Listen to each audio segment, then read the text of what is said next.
आगरा के छिपीटोला क्षेत्र में ऐतिहासिक धरोहर को बचाने की पहल रंग लाई। आगरा के छिपीटोला स्थित मुगलकालीन शाही हमाम को तोड़ने पर इलाहाबाद हाई कोर्ट ने रोक लगा दी है। यह मामला गुरुवार को अवकाशकालीन खंडपीठ के समक्ष प्रस्तुत किया गया था, जिसमें न्यायमूर्ति सलील राय और न्यायमूर्ति समीत गोपाल शामिल थे। वकीलों ने शाही हमाम की राष्ट्रीय महत्व की विरासत के रूप में संरक्षा करने की अपील की। कोर्ट ने अगली सुनवाई तक प्रशासन को इसकी देखभाल करने का आदेश दिया है। इस मामले में 27 जनवरी को अगली सुनवाई होनी है। इस पूरे मसले पर न्यूज़ 18 लोकल की टीम ने ग्राउंड रिपोर्टिंग की और लोगों का दर्द साझा किया। इस वक्त मैं छिपीटोला के उस जगह पर हूं जिसे शाही हिमाम कहते हैं। ये शाही हिमाम 17वीं शताब्दी की एक मुगलिया बिल्डिंग या ऐसे इमारत कह सकते हैं। यहाँ 30 से 40 परिवार कई सालों से यानी कि 6-7 पीढ़ियों से रहते चले आए हैं। अब इनके ऊपर से इनका घर, इनका आशियाना अब वो साया है, वो अब छिनने वाला है।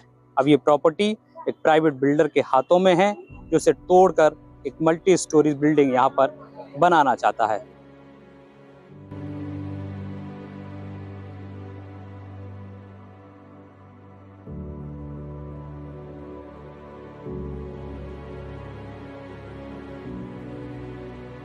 हमने इस दरमियान कई लोगों से बात की। उन्होंने कहा कि हमारी ये पुश्तैनी जगह थी, इसका कोर्ट में हम किराया जमा करते थे, कई सालों से हम यहाँ रह रहे थे। वो उनके बच्चे भी हैं, वो इतने आर्थिक रूप पर इतने मजबूत नहीं हैं कि वो कहीं दोबारा अपना आशियाना तलाश सकें या बना सकें। यहीं खेले, हमारे पापा भी खेले, हमारे बाबा भी खेले, खेल के और हमने सब कुछ देखा। यहाँ पे हम छोटे छोटे थे, खूब खेले, खूब पतंगबाजी करी, यहाँ से कंची भी खेले, कबड्डी भी खेले, मैच बल्ला भी यहाँ पर छत पे खेले थे हम। और हमने देखते देखते हमें हमारा मकान है जी। जब हम धीरे धीरे जब समझदार हुए, जब हमें मालूम पड़ी जी भाई हम किराए पे रह रहे हैं, इसका नाम, जगह का नाम है शाही हम्माम। शाही हम्माम। और इस हम्माम में हमारे बड़े बूढ़े बताते थे, जो हमारी दादी थी, हमारे पापा की अम्मा थी, 105 साल 119 साल करीब उनकी मृत्यु हुई थी यहाँ से। वो बता रही थी ये जमीन, ये मुगलों की जमीन है, वो किसी दान में दी थी जैसे, तो इस तरह से इनने अपने पास रखा था। अलमंडी छिपीटोला इमाम गेट।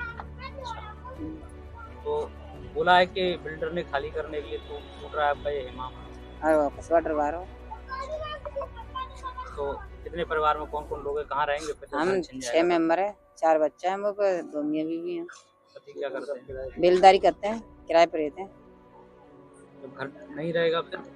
अब देखो, अब हमारा आके अंदर आके क्या करें, गरीब आदमी को तो लड़ तो ना सकता, कभी चल कर सकते। कितने सालों से आप शादी होके आप यहीं आई हैं?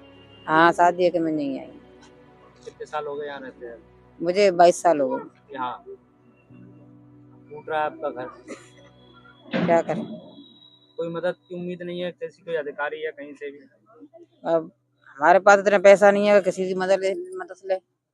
बता क्या करें, गरीब आदमी, बच्चे ने पाल रहे हैं अपने ने, कोई कमा रहा है, कोई खा रहे हैं। कितने परिवार? चंद्रामानी। अच्छा।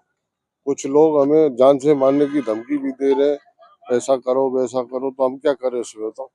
अपनी दुकान या तो हमें सुरक्षा दी है, पूरी सुरक्षा दी है, कल को हमें कुछ हो गया तो हमारे घर वाले कहाँ जाएंगे? आपकी यहाँ दुकान है? हाँ, हमारी दुकान है। कितने सालों से? हम यहाँ से रह रहे हैं 50 साल से। अच्छा, अब इस प्रॉपर्टी का क्या हो रहा है? प्रॉपर्टी का सर ये कह रहे हमारी है, वो कहता हमारी है, हम तो बेघर हो गए ना। कितनी दुकान है और घर तोड़ दिए गए हैं? यहाँ बहुत घर तोड़ दिए, ये देखो सामने। सरकार कोई एक्शन होना चाहिए। सरकार प्रशासन पुलिस को सुनती है? शिकायत की आपने? नहीं सुनती हमारी, हमारे ऊपर और 307 और लगा दी, हमारे ऊपर केस लगे हुए, और तो हम कहाँ जाए बताओ आप।